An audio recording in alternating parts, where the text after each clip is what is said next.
स्वदेश तथा विदेशमा रहे बसेका प्यारा नेपाली दाजुभाइ तथा दिदीबहिनीहरू, नेपाल राष्ट्रका निर्माता, नेपाली समाजका समन्वयकर्ता एवं एकताको धरोहर श्री 5 बडा महाराजा धीराज पृथ्वी नारायण शाह आम नेपालीका निम्ति श्रद्धा तथा सदा स्मृतिका व्यक्तित्व भइबक्सिन्छ। मौसुफको 304औं जन्म जयन्ती तथा राष्ट्रिय एकता दिवसका उपलक्ष्यमा हामी उहाँलाई नमन गर्दै श्रद्धा सुमन अर्पण गर्दछौँ। जस्तोसुकै शक्तिसँग पनि संघर्ष गरेर राष्ट्र एकीकरणमा सबै जात, सबै धर्म र सबै क्षेत्रका नेपालीको सक्रिय, सबल र सफल नेतृत्व गरेको शाहवंशीय राज संस्थाको इतिहास सबैका सामु छर्लङ्ग छ। नेपाली जनताको खुशी र समृद्धिलाई नै आफ्नो रुचि ठान्ने शाहवंशीय परम्परा रहँदै आएको छ। बडा महाराज धीराजको मार्ग निर्देशनको परिधिमा रही हामीले नेपाली जनको एकता र वृद्धिमा जोड दिँदै आएका थियौं र छौं। तर कालान्तरमा कतैबाट उत्पन्न अवांछित भ्रमको चपेटामा देश पर्यो। झन्डै 2 दशक अघि शान्ति ल्याउँछौं र आर्थिक प्रगतितर्फ देशलाई लैजान्छौं र स्थायित्व दिन्छौं भनेर सत्तामा पुगेका दलहरूको चाहना अनुसार हामीले श्रीपेट र राजदण्ड जनताको नासो, जनताकै सुरक्षित संरक्षणमा बुझाइ सहयोगी नियतका साथ राजकाजबाट बाहिरै सर्वविदित छ। यो दायित्वबाट पलायन वा निषेधित राजनीतिका निम्ति कमजोरीको अनुमोदन थिएन, न त यो भावना आम जनतामा नै थियो। नारायण हिटी राजदरबारबाट हामी बाहिरिएको करिब 2 दशक बित्दा पनि देशले सामना गरिरहनु परेको संकटले हामीलाई चिन्तित तुल्याएको छ। हिजो देश नबनेकोमा चिन्ता थियो, आज देश नै नबच्ने हो कि भन्ने निराशा पैदा भएको छ। बडा महाराज धीराजबाट 22 वर्षको युवा अवस्थामै सुरु गरिबक्सेको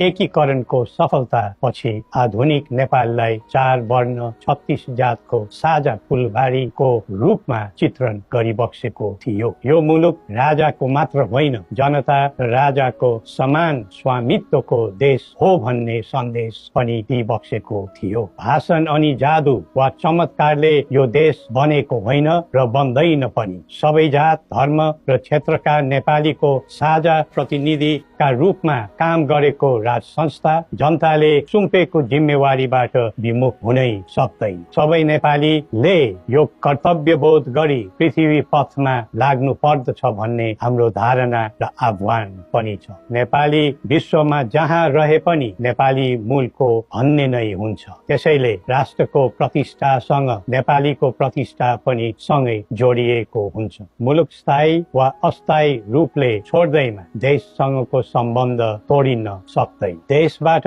जनशक्ति पलायन हुँदै जानुले देशको भविष्यबारे निराशाको संकेत दिइरहेको थियो। अब पुँजी र पुँजीपतिहरू तथा कर्मवीर उद्यमीहरूको समेत पलायन हुनु थालेको छ। यो क्रमलाई तत्काल निरुत्साहित र नियन्त्रण गर्न सकिएन भने मुलुक असफलताको संघारमा पुग्न सक्ने सम्भावनालाई लिएर हामी आहत भएका छौँ। बडा महाराज धीराजबाट स्वदेशको पुँजी पलायनमा रोक लगाउनु पर्ने पक्षलाई महत्वका साथ जोड दिइबक्सी जनता सक्षम र बलिया भए मात्र देश बलियो हुन्छ भनी दिव्य उपदेशमा उल्लेख गरिबक्सेको छ। जब जब युवा पुस्ताको भावना, चाहना र आवश्यकताको सम्बोधन गरिँदैन तब तब असन्तोष पैदा हुन्छ, जसले विद्रोहको रूप पनि लिन सक्छ भन्ने सत्य नेतृत्वले हृदयङ्गम गर्नै पर्दछ। नेतृत्वले पटक पटक युवालाई प्रयोग मात्र गर्ने तर उनीहरूको